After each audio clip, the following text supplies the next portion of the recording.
सगाई संबंध वाले घर आवे हैं। बेटे का विवाह तो जब ही होता है जब सगाई वाले घर पे आवे, क्योंकि बिटिया पक्ष के जाते हैं वर पक्ष को ढूंढने के लिए, वर पक्ष नहीं ढूंढता कन्या का घर में।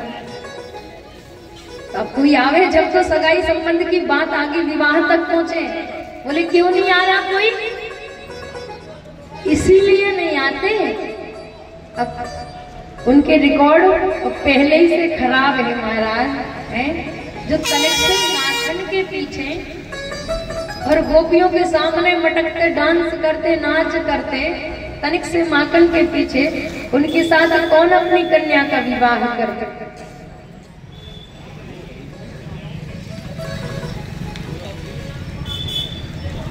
ऐसे वर के साथ कौन अपनी कन्या का विवाह करे महाराज?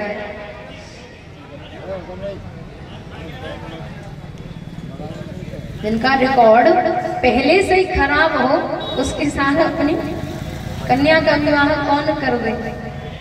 तो भगवान ने कहा अपनी व्यवस्था खुद ही बनानी पड़ेगी। जब नहीं आ रहा है कोई तो अपनी व्यवस्था खुद ही बनानी पड़ेगी। श्री सुखदेव जी महाराज परीक्षित को वर्णन करते हुए कहते हैं, राजशासीद भीष्मको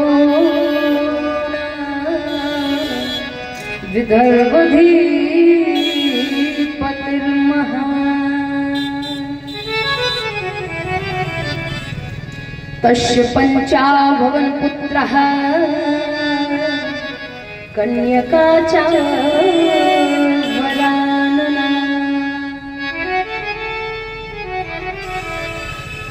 कुंदनपुर के राजा भीष्मक, जिनको 5 पुत्र थे लेकिन कन्या नहीं थी, आज भगवान से प्रार्थना करते हैं कि हमें एक कन्या प्राप्त हो।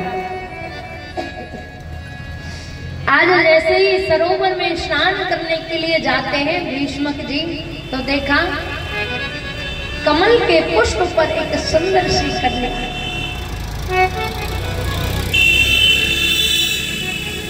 कन्या को लेकर घर आते हैं, विचार किया कमल के पुष्प पर मिली कन्या ये लक्ष्मी स्वरूप है, और मुझे पता है कि द्वारका का जो कृष्ण जो राजा है वो विष्णु का स्वरूप है, और विष्णु का विवाह तो देवी लक्ष्मी के साथ होना चाहिए। इसीलिए अपनी कन्या रुक्मणी का विवाह हम द्वारकाधीश कृष्ण के साथ करेंगे।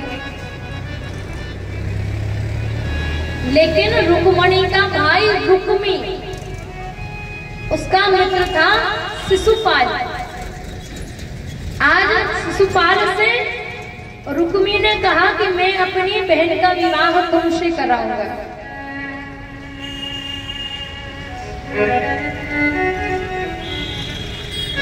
आज भीष्मक राजा ने समझाया कि ये लक्ष्मी स्वरूप है, इनका विवाह विष्णु से ही होना चाहिए। नहीं मानते हैं रुक्मी जी। आज जब विवाह की तैयारी हुई महाराज,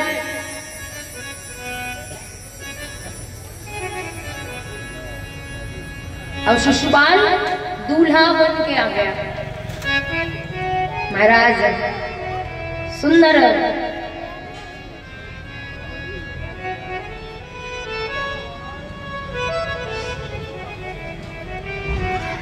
सेहरा बांधे, आंखों में बढ़िया मोटा मोटा कजरा, तिलक लगाए, सुंदर आभूषण वस्त्र पहने।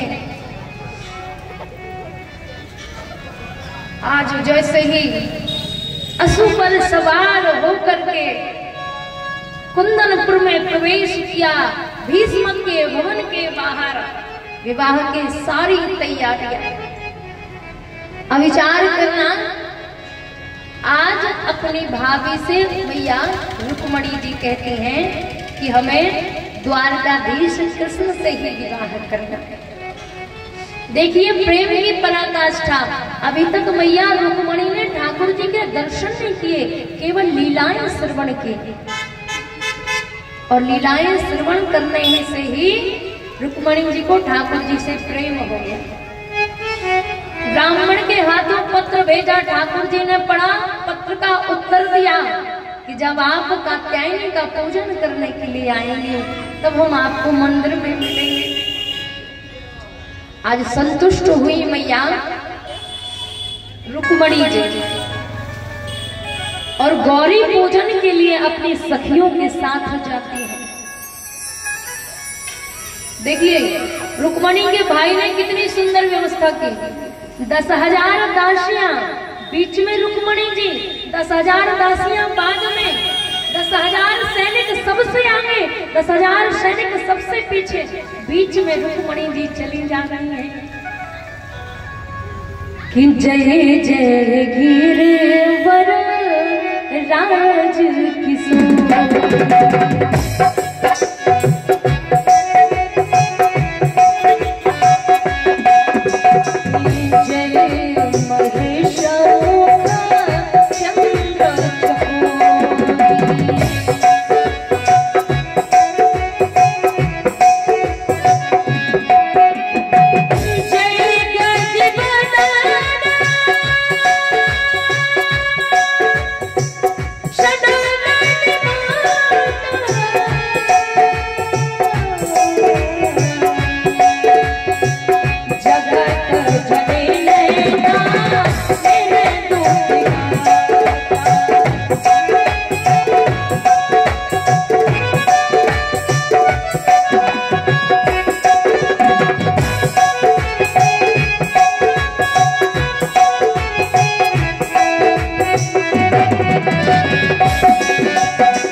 मैया रुक्मणी जैसे ही कात्यायनी मैया के मंदिर में पहुंचती हैं, पूजन करती हैं और प्रार्थना करते हुए कहती हैं, मन जाहिरा चहु मिलहि सोवर सहज सुंदर सावरो करुणा निधान सुजान सी स्नेह जानत रावरो। यही भांति गौर शीस सुन सी सहित ही अर्षित अली तुलसी भवानी पूज पुन पुन मुदित मन मंदिर चली। रुक्मणी मैया महारानी की। हमारी माता